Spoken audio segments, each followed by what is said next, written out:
Buenos días, el día de hoy vamos a hablar de deshidratación y mi nombre es Yasmin Muñoz. Bueno, para entender el tema de la deshidratación, primero debemos entender cómo se regulan los líquidos y los electrolitos corporales y también la tonicidad de los mismos.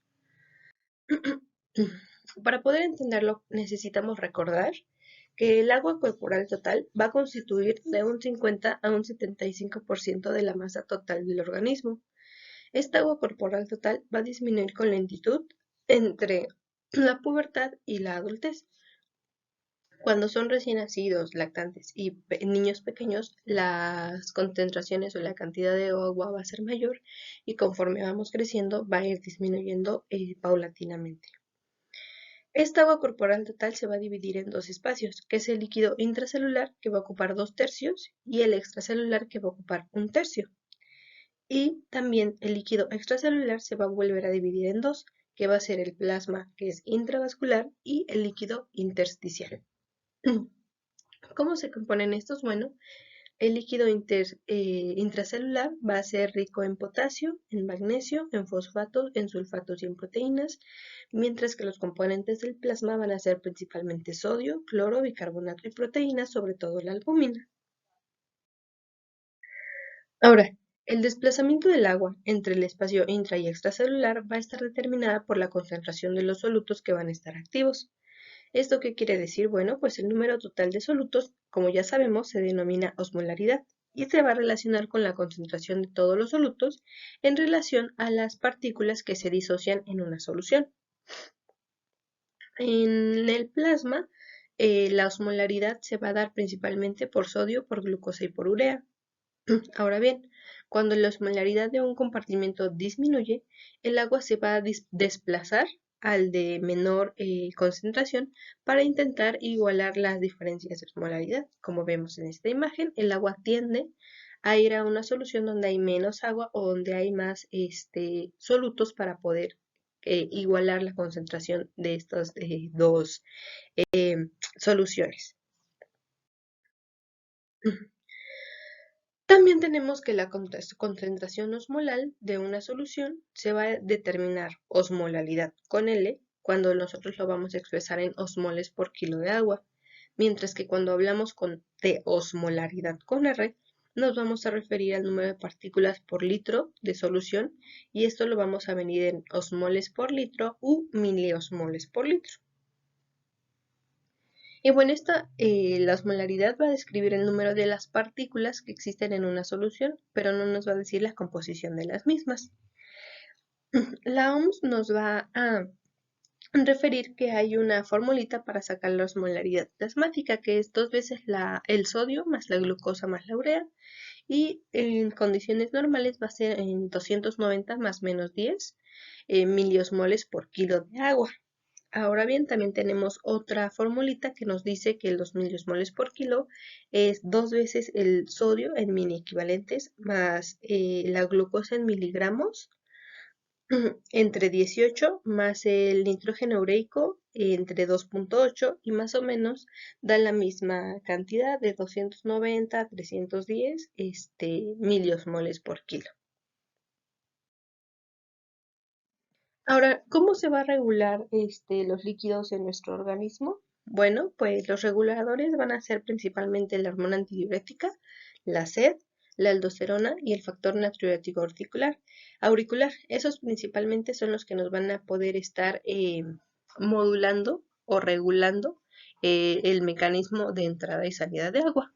Ya sabemos usualmente cómo funcionan estos, pero no está de más recordarlo.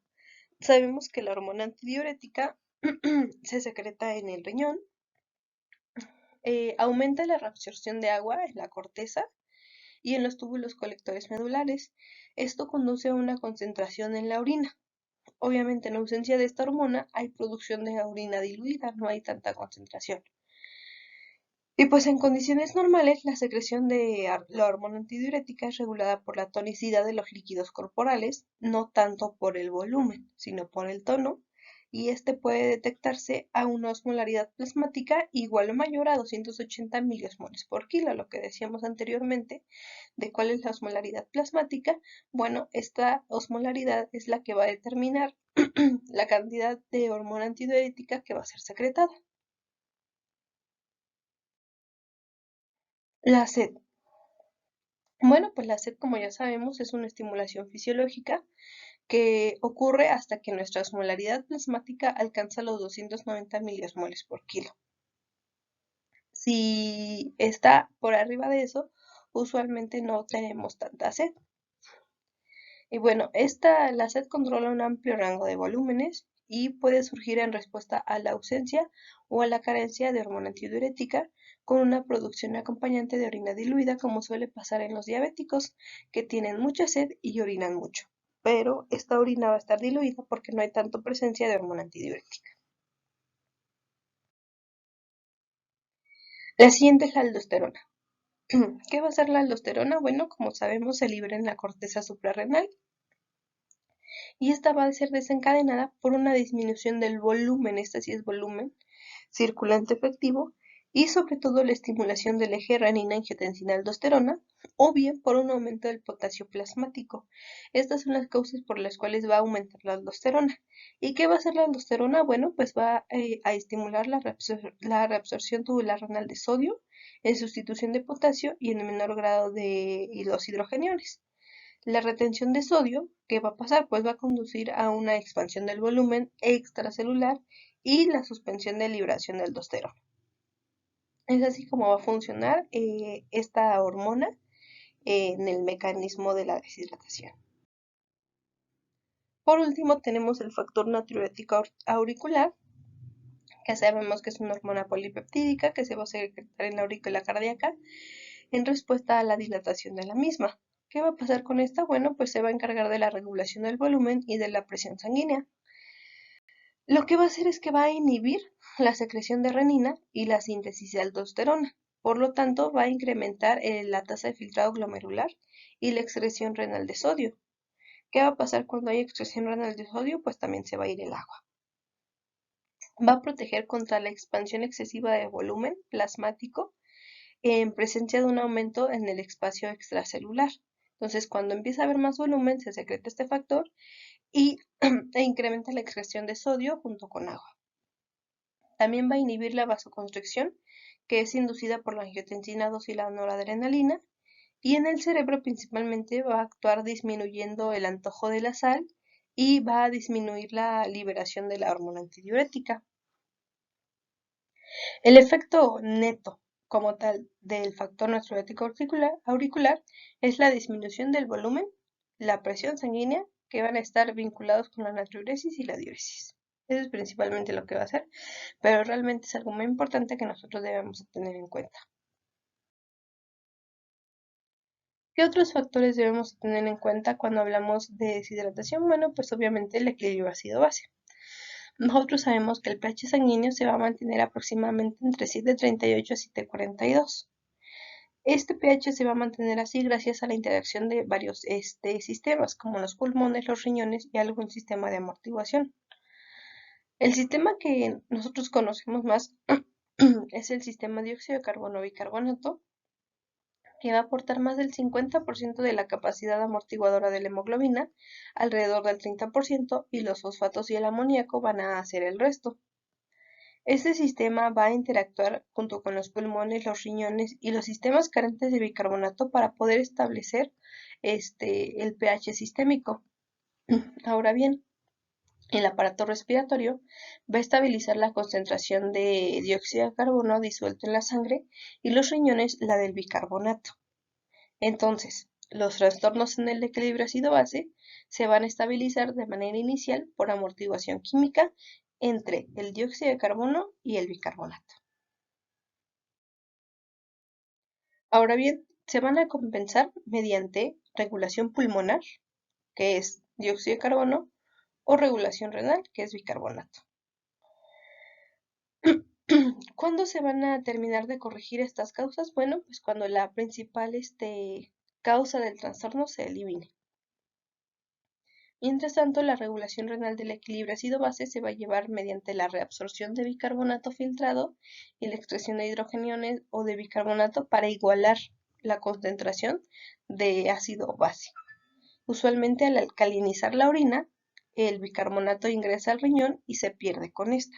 Entonces, ese va a ser nuestro sistema compensatorio para poder establecer un pH que no esté ni ácido ni básico. Ahora bien, ya teniendo esos conceptos y recordando todo lo que implica la regulación de líquidos y electrolitos, podemos pasar como tal al tema de la deshidratación. Tenemos aquí dos definiciones. Una nos dice que es la pérdida del volumen extracelular mayor al 10% del peso previo al hecho sufrido por el paciente. Esta va a ser una alteración hidroelectrolítica más común que se da en la infancia. Otra definición nos dice que es un déficit de líquido acompañado o no de alteración de electrolitos.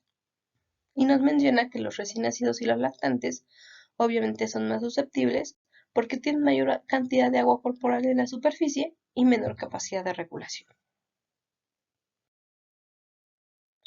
Ahora, cuando los infantes se enferman, usualmente disminuye la ingesta oral y por eso facilita pérdidas importantes en los líquidos.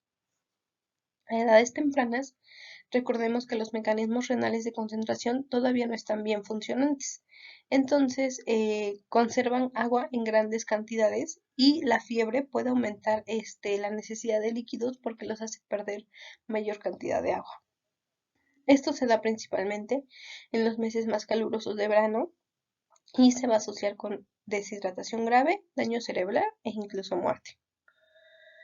La deshidratación, ¿qué es lo que va a hacer? Bueno, pues va a disminuir el volumen del espacio extracelular. Esto va a conducir a la reducción de la perfusión tisular, va a trastornar la función renal, va a producir taquicardia compensatoria y una acidosis láctica. Recordemos que si disminuye la concentración o el volumen del espacio extracelular, los otros espacios van a intentar compensarlo y se van a desencadenar los factores que ya habíamos hablado para poder intentar compensar esta deshidratación. Ahora, los efectos clínicos de la deshidratación siempre se van a relacionar con el grado y la cantidad de agua y de sal que se hayan perdido. ¿Por qué da la deshidratación? Bueno, ¿cuál es su etiología? Bueno, hay dos principales etiologías. La primera es que va a ser un aporte insuficiente o inadecuado de líquidos. Puede ser de leche materna escasa o que esté mal instaurada, que no le sepan dar a nuestro lactante. O la 2 son pérdidas aumentadas. ¿Cuáles son las pérdidas aumentadas? Bueno, digestivas, que puede ser vómito o diarrea. Renales, que puede ser poliuria, diabetes insípida y hiperplasia suprarrenal congénita. Cutáneas, fibrosis quística o quemaduras, eso deshidrata. Respiratorias, polimnia, hiperventilación en pacientes asmáticos o bien la citoacidosis diabética. Todas estas son causas de deshidratación que se pueden presentar en nuestros pacientitos. Ahora, ¿cómo se clasifica la deshidratación? Bueno, tenemos una clasificación muy vaga que es de acuerdo al estado osmolar y al estado clínico en leve, moderada y grave. Leve, no está deshidratado; moderada, algún grado de deshidratación; y grave, deshidratación avanzada y seria. Pero eso no nos dice las cantidades ni cómo nosotros vamos a saber qué es leve, moderada o grave, es muy subjetiva. Por lo tanto, vamos a utilizar otra clasificación que es según la intensidad. La leve nos dice que en lactantes debe de ser una pérdida del 3 a un 5% del agua corporal total, que van a ser de 30 a 50 mililitros por kilogramo de peso, y en niños un poco más grandes escolares, el 3%. La deshidratación moderada en lactantes del 5 al 10%, o sea, 50 a 100 mililitros por kilogramo, y en niños el 7%. Y la grave en lactantes va a ser mayor del 10 a un 15%, es decir, mayor de 100 mililitros por kilo de peso, y en niños hasta el 10%. Esta es una clasificación que nos sirve todavía mucho más porque así nos dice la cantidad que se está perdiendo para poder nosotros clasificar nuestra deshidratación. Hay otra clasificación que nos habla según la pérdida de electrolitos. Esto se basa principalmente en el sodio o en la osmolaridad plasmática y lo divide en isotónica, hipotónica e hipertónica. En la isotónica nos menciona que es la más frecuente y aquí no va a existir un gradiente osmótico y el volumen intracelular permanece constante. Usualmente esta se da simplemente cuando no se ha tomado los suficientes líquidos y por eso es que existe una deshidratación. Ahora bien, la hipotónica, ¿qué va a pasar en esa deshidratación? Bueno, pues el agua va a pasar del espacio extracelular al intracelular y el volumen intracelular va a aumentar. Esto va a desencadenar una intensa deshidratación por el descenso de la volemia y esto nos puede llevar a un riesgo de edema celular. Edema celular, ¿por qué? Pues porque el agua extracelular pasó al intracelular. Por el otro lado, la hipertónica, el agua se va a desplazar del intracelular al extracelular. Va a disminuir el volumen intracelular de forma muy significativa y esto nos puede llevar a un riesgo de desecación celular o de muerte celular. Ahora bien, nosotros cómo vamos a poder ver o darnos cuenta de la clínica de nuestro paciente. Bueno, pues obviamente va a haber una pérdida del volumen extracelular. Cuando es hipotónica, hay importantes signos en la reducción del volumen extracelular que puede llegar incluso a un shock hipovolémico.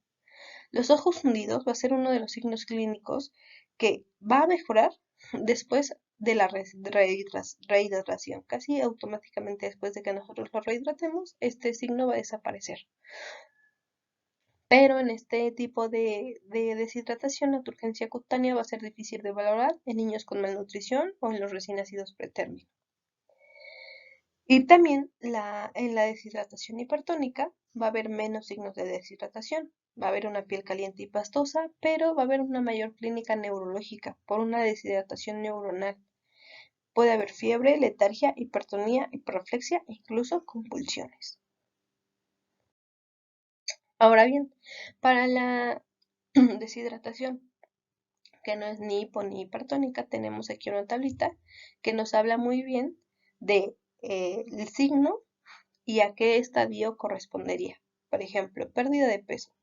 Si es de un 3 a un 5% es leve. Si es de un 6 al 9% es moderada y más del 10% es grave. Aspecto en pequeños y aspecto en mayores. En pequeños, alerta, inquieto, leve. Irritable y letárgico, moderada. Letárgico, coma, grave. En los mayores, si está sediento, solo es leve. Sediento, hipotenso, moderado. Consciente, asustado y frío, grave. Pulso radial. Normal en el leve, rápido y débil en el moderada, filiforme y rápido en el grave. Fontanela. En el leve es normal, en la moderada es deprimida y en la grave es muy hundido. La tensión arterial lo mismo. En el leve es normal, la moderada normal o baja y en la grave ya es baja. Y así cada uno de los síntomas nos los va a ir describiendo. Los ojos normales, hundidos, si están hundidos, pues puede ser moderado o grave. Mucosas, húmedas en la leve, secas en la moderada y muy secas en la grave. Relleno capilar normal en el leve, más de 2 segundos en la moderada y más de 3 segundos en la grave. Finalmente, el déficit de líquido, si es de 30 a 50 mililitros por kilo es la leve, de 60 a 90 moderada y más de 100 grave. Pues aquí tenemos una imagen de los signos de deshidratación, principalmente en bebés, que va a ser la fontanela anterior deprimida, los ojos hundidos, la piel y las mucosas van a ser secas, la piel tiene un tono grisáceo, va a existir letargo, esto es un niño totalmente deshidratado, la falta de turgencia de la piel, pues nosotros lo vamos a ver con el signo del lienzo húmedo, que es que nosotros pellizcamos y la piel permanece levantada después del pellizco. Ahora, ¿cuál va a ser la valoración clínica del niño deshidratado? Bueno, pues nosotros debemos de ver la composición y volumen de la ingesta de líquidos, la frecuencia y la cantidad de si existe vómito, diarrea y gasto urinario, el grado y duración de la fiebre si es que hubo, la naturaleza de los medicamentos administrados y la presencia de alguna enfermedad subyacente. Eso va a valorar la clínica del niño deshidratado. Pero hay datos importantes que nosotros debemos de tomar en cuenta, como lo es el tiempo de llenado capilar, la presión sanguínea, la frecuencia cardíaca, sequedad de labios y membranas mucosas, ausencia de lágrimas, hundimiento de fontanela y estado mental alterado. Esos son, de todos los signos que hablamos, estos son como los más importantes que nosotros debemos de valorar en la deshidratación. Ahora bien, usualmente los niños van a responder por lo general a una disminución del volumen circulante con un aumento compensatorio en la frecuencia cardíaca. Este puede mantener su presión sanguínea aún aunque esté en deshidratación grave. Pero si la presión sanguínea baja o está en descenso, es un signo tardío de choque. Cuando está presente, debe indicarse tratamiento de urgencia, porque al principio nos va a intentar compensar, pero cuando ya pasa a una hipotensión, significa que ya casi viene el estado de choque. Ahora, ¿cómo está indicado el tratamiento? Bueno, pues el tratamiento intravenoso de urgencia es cuando hay evidencia de perfusión alterada, como puede ser un llenado capilar, un color inadecuados, taquicardia, oliguria o hipotensión. ¿Cuál es la meta inicial del tratamiento? Expandir el volumen plasmático y evitar el colapso circulatorio. Ese es el objetivo de nuestro tratamiento. ¿Cómo se va a administrar? Bueno, la dosis inicial son 20 mililitros por kilogramo de peso de líquidos isotónicos. Ahora bien, cuando se mejora el llenado capilar y el estado mental, hay disminución de la frecuencia cardíaca, el gasto urinario muestra una mejora en su perfusión, ya se debe de instituir un tratamiento de reposición. Esto únicamente es el de urgencia. Pero si la perfusión no se restaura después de 40 mililitros por kilogramo de líquidos, hay que considerar otro tipo de patologías, como puede ser una septicemia, una hemorragia que no hayamos visto o algún choque cardiogénico. ¿Cómo dijimos que vamos a tratar la deshidratación? Bueno, se va a restituir la mitad del déficit de líquidos en 8 horas y el resto en 16 horas. No podemos simplemente meterle líquidos a lo tarugo a nuestro paciente. Entonces, la mitad en 8 horas, la otra mitad en 16 horas. Se recomienda la rehidratación oral en niños con deshidratación leve a moderada. Y los líquidos claros como el caldo, la soda, el jugo, el té, no van a ser apropiados para el tratamiento de nuestra deshidratación.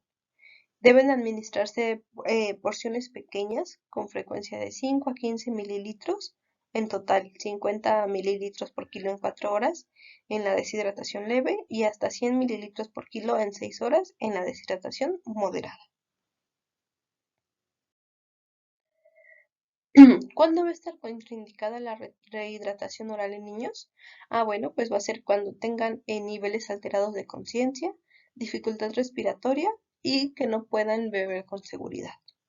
También en niños sospechosos de abdomen agudo, en aquellos que tienen más del 10% de depresión de volumen, en los que tienen inestabilidad hemodinámica.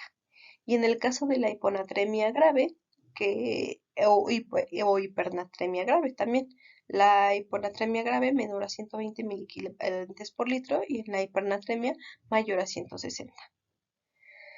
Y la rehidratación oral inadecuada por vómitos persistentes o una incapacidad para recuperar las pérdidas, pues esto es indicación para tratamiento intravenoso. Todas estas son las contraindicaciones, por lo tanto, si no puede ser rehidratación oral, nos vamos a pasar a una hidratación intravenosa. Y existen planes establecidos para el tratamiento de la deshidratación. Va el plan A, plan B y plan C. Empezamos con el plan A. ¿Cuál es el plan A? Pues incrementar el aporte de líquidos con base en vida sueroral, agua de arroz salada, sopa de verduras o pollo, agua simple, agua de coco o jugos de fruta natural, fresca y sin endulzar.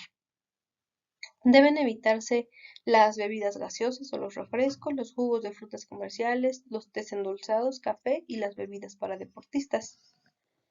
Según la edad del paciente, se va a administrar cierta cantidad de líquidos por cada evacuación si es que es diarreica. Si son niños menores de 2 años, de 50 a 100 mililitros de líquido. De 2 a 10 años, de 100 a 200 y niños mayores de 10 años, líquidos a libre demanda.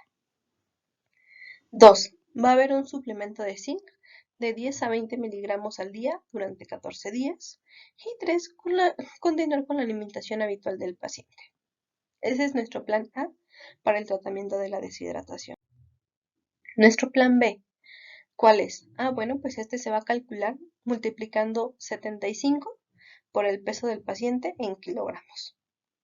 El volumen obtenido se va a administrar con una solución de rehidratación oral, Vidasuero oral en 4 horas.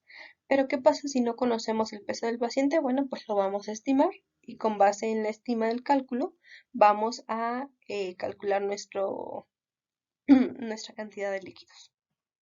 ¿Cómo se va a administrar? Se va a administrar con cuchara, jeringa o un vaso, a un ritmo de 1 a 2 cucharaditas cada 2 minutos. Durante las 4 horas de tratamiento no se le va a administrar ningún tipo de alimento al paciente, excepto a los menores de 6 meses que deben de continuar con la lactancia materna. Únicamente está indicado el uso de sonda orogástrica en caso de intolerancia a la vía oral o un vómito excesivo. Y hay que estar revalorando al paciente durante y al final del plan B en busca de signos de deshidratación. Si estos signos desaparecieron, nos vamos a pasar al plan A, que es únicamente con la alimentación habitual y la cantidad de líquidos que se nos mencionan. Pero si persisten algunos datos de deshidratación, se va a repetir nuevamente el plan B.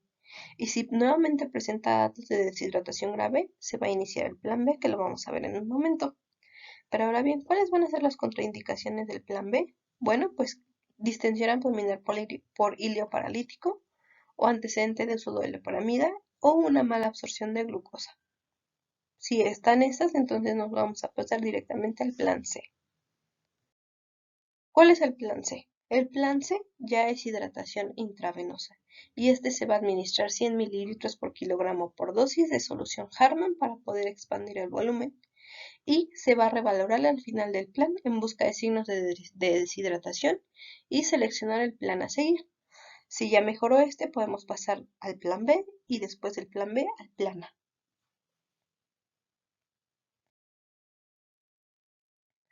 Hay que recordar, la rehidratación oral es la más adecuada y fisiológica. Siempre se debe de usar esta vía cuando sea posible. Suele tener buen resultado únicamente en deshidrataciones leves o moderadas y el déficit se va a reponer de 4 a 8 horas o hasta en 12 horas. Y se recomienda el suero oral hiposódico, que contiene 60.000 equivalentes de sodio, 20.000 equivalentes de potasio y 1.4 gramos de glucosa por mini equivalente de sodio. Es lo que contiene más o menos el Vidasuero oral. Y la rehidratación intravenosa, pues obviamente va a ser indicada en deshidrataciones graves, vómito persistente, hilo paralítico, abdomen agudo, alteraciones del estado de conciencia o alteraciones hemodinámicas. El volumen a reponer va a ser las necesidades basales más el déficit calculado más las pérdidas continuadas. Sacamos el volumen a reponer y este tipo pues va a... esta solución, o más bien, esta cantidad de volumen va a marcar el tipo de solución y la velocidad de la rehidratación que nosotros vamos a necesitar. Simplemente para recordar, si nosotros vamos a rehidratar intravenosa, hay que calcular las necesidades basales y su déficit. ¿Cómo lo vamos a hacer? Pues según la regla de Holiday. Los primeros 10 kilos son 100 centímetros cúbicos por kilo. Entre 10 y 20, 50 y mayor de 20 son 20 centímetros cúbicos por kilogramo de peso. Y eso sería todo por mi parte. Muchas gracias.